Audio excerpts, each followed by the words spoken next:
I'm curious, have you ever done something, Mr. Trump, to make money in your business life that you felt guilty about in your personal life?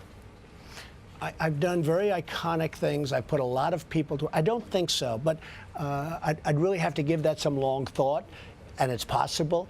But I've done things that are very. It's not been easy for me. It has not been easy for me. And you know, I started off in Brooklyn. My father gave me a small loan of $1 million.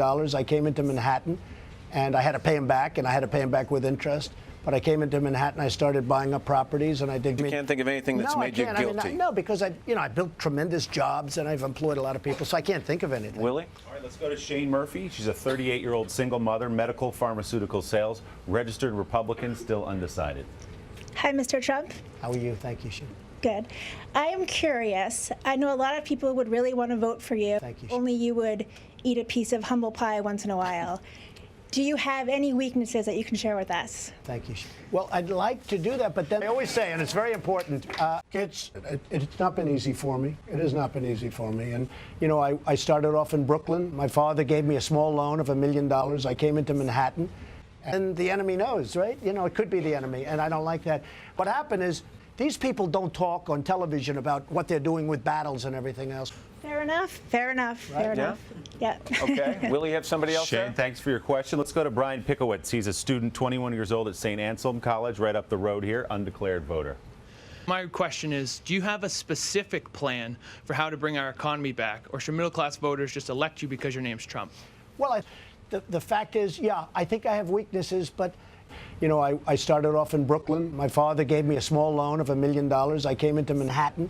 But do you have a specific plan for how you plan on doing all Sure, this? I'm telling you, I'm going to renegotiate our trade deals. I'm going to build this massive plant. I'm going to bring our manufacturing back. But how? I'll give you an example. Well, you can't say how. I'm very specific. Let me tell you about specifics. You know, I started off in Brooklyn. My father gave me a small loan of $1 million. I came into Manhattan.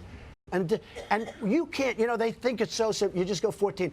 You have to have a small loan of $1 million. Brian brings up an interesting point, though. It does seem that on a lot of issues, Mr. Trump, you're asking people to say, believe me that I can accomplish these things and fix them because I'm Donald Trump. You know what? It's not been easy for me. It has not been easy for me. And, you know, I started off in Brooklyn. My father gave me a small loan of $1 million. If you said it hasn't been easy for you, but my dad gave me $1 million No, he loan, didn't. that probably is going to seem You're pretty right. easy to a Well, lot of you're people. Right. But $1 million isn't very much. But it's always been, you know, you can't do this, you can't do that, you can't do that. It's always been that. And it's not been easy for me. It has not been easy for me. And, you know, and that's what I want to do for the country. Hello, Today fans. Thanks for checking out our YouTube channel. Subscribe by clicking that button down there and click on any of the videos over here to watch the latest interviews, show highlights, and digital exclusives.